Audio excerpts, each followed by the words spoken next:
ओम नमः शिवाय। भक्तों, कैसे हो आप सभी? आई होप आप सब अच्छे होंगे। आज सुनो कि आप चौथा खंड शिव पुराण का, और वो भी ब्रह्मा जी का उधम।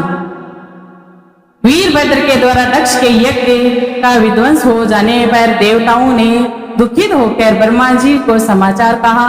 ब्रह्मा जी ने कहा, देवताओं का दुख कैसे दूर करूं कि दक्ष भी जीवित हो जाए और उसका यज्ञ भी संपन्न हो जाए। इसके बाद ब्रह्मा जी विष्णु लोक में जाकर भगवान विष्णु की स्तुति करने लगे। विष्णु जी ने ब्रह्मा जी से कहा कि दक्ष ने अपराध किया है क्योंकि उसने यज्ञ में शिव जी का भाग नहीं निकाला। हम सब देवता भी शिव जी के अपराधी हैं क्योंकि हमने भी बिना शिव के उसे में भाग लिया। अतः विष्णु जी बोले, आप सब लोग शिव जी की शरण में जाओ, नहीं तो प्रलय हो जाएगी। फिर हम सब विष्णु भगवान को साथ लेकर कैलाश पर गए और वहां एक विशाल वट वृक्ष के नीचे शिव जी को बैठा देखकर उन्हें नमस्कार किया और उनकी स्तुति करने लगे। ओम नमः शिवाय।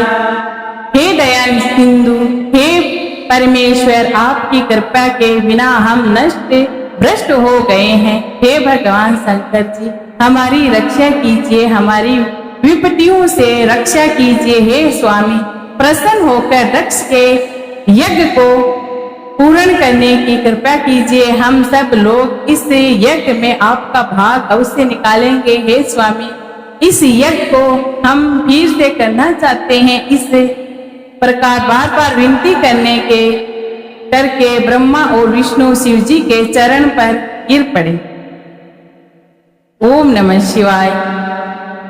शिव कृपा से दक्ष का जीवित होना। देवताओं की स्तुति से विष्णु प्रसन्न देवताओं की स्तुति से शिव प्रसन्न हो गए। उन्होंने कहा, हे देवताओं, मैं तुम्हें क्षमा करता हूं। जहां तक दक्ष के यज्ञ का प्रश्न है, उसे मैंने विध्वंस नहीं किया, अपितु उसके कर्म से ऐसा संभव हुआ है। समझे आप? कुछ जैसे कर्म करता है इंसान, वैसा उसको फल भोगना ही पड़ता है। उसमें भगवान का कोई हाथ नहीं होता है। हम भगवान को दोष दे देते हैं कि भगवान ने ऐसा किया वैसा किया। हम जैसा कर्म करते हैं हमको वैसा ही फल मिलता है। जैसे कि दक्ष ने जैसा कुकर्म किया था, भगवान को न बुला के और विरोधी किया, उसको फल मिल गया। विध्वंस नहीं किया, अपितु उसके कर्म से ऐसा संभव हुआ है। जो दूसरों का बुरा सोचता है उसका स्वयं बुरा हो जाता है। दक्ष की यज्ञ का सिर है, अब उसका सिर बकरे जैसा होगा।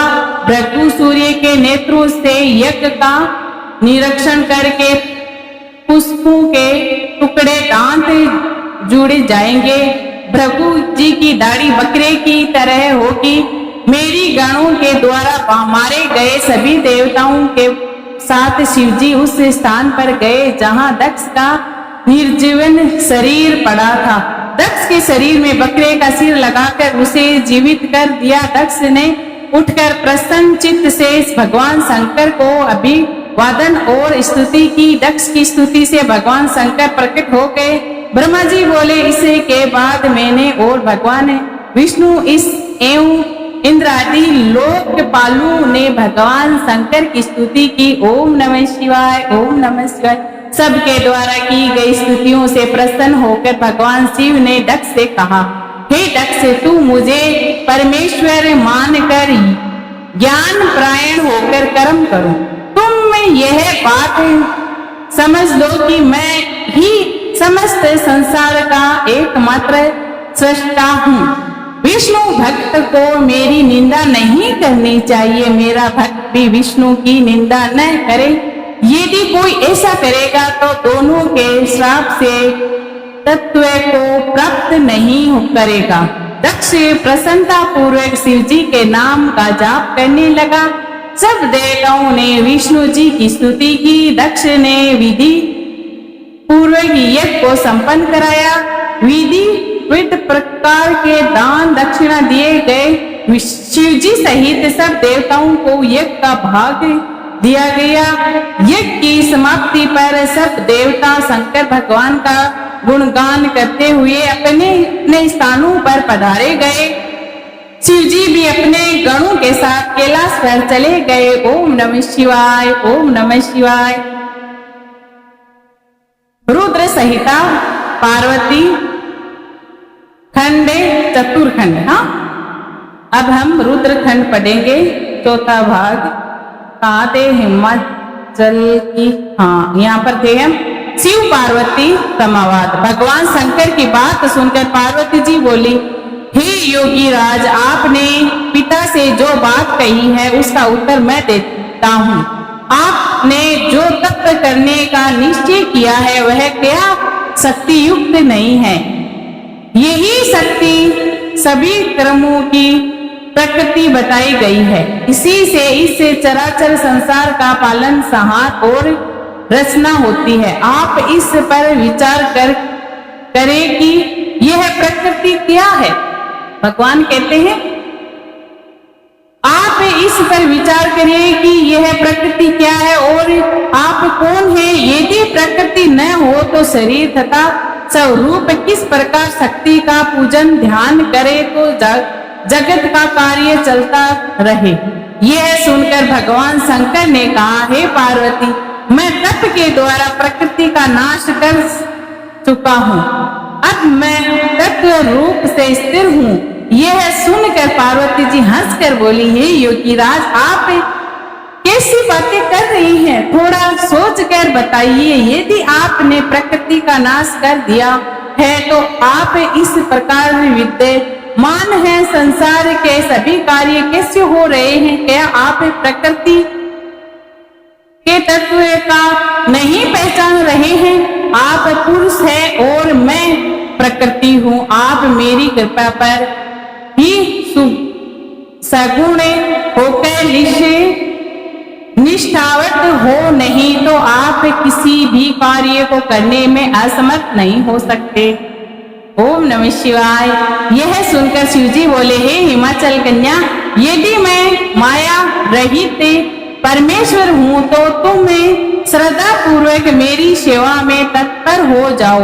और हे हिमाचल, हम तप करने की इच्छा रखते हैं। तुम्हारी यह कन्या चाहिए तो प्रतिदिन हमारे दर्शन करने आ सकती है। उसी दिन से पार्वती जी प्रतिदिन शिवजी के दर्शन करने आने लगी। ये 16 पूजन करके प्रतिदिन चरणामृत लेने आने लगी। इधर तारकासुर के डर से पीड़ित हुई मुनि तथा इंद्र आदि देवता ब्रह्मा जी से बोले, कोई ऐसा उपाय करो जिससे शिवजी पार्वती जी को ग्रहण कर ले और हमारे कार्य सिद्ध हो जाए। इस कार्य के लिए देवता ने कामदेव को भेजा, परंतु शिवजी पर उसका कोई प्रभाव नहीं पड़ा। उल्टा शिवजी ने उसे भस्म कर दिया। ओम नमः शिवाय, ओम नमः शिवाय। गर्मी बहुत पड़ रही है। ब्रह्मा जन्म तथा पुत्र प्राप्ति का वरदान। नारद जी ने ब्रह्मा जी से पूछा, यह तारकासुर कौन था? इसने देवताओं को क्यों पीड़ित कर रखा था? न काम को क्यों भस्म कर दिया?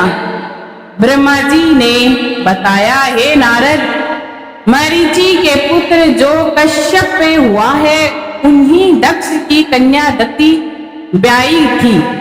इससे हिरण्यकश्यप और हिरण्याक्ष नामक दो पुत्र हुए, जिनका भगवान श्री हरि ने 12 और नृसिंह रूप धारण करके मारा था। उसके पश्चात दत्ती के गर्भ को इंद्र ने गिराकर पेट में ही खंड खंड कर दिया था। इससे उसके 49 पुत्र हुए जो मरुत गण कहलाए और वे स्वर्ग को चले गए। इसके पश्चात दत्ती ने 10,000 वर्ष तक तपस्या की, जिससे प्रसन्न होकर कश्यप जी ने ब्रजाक नामक का पराक्रमी पुत्र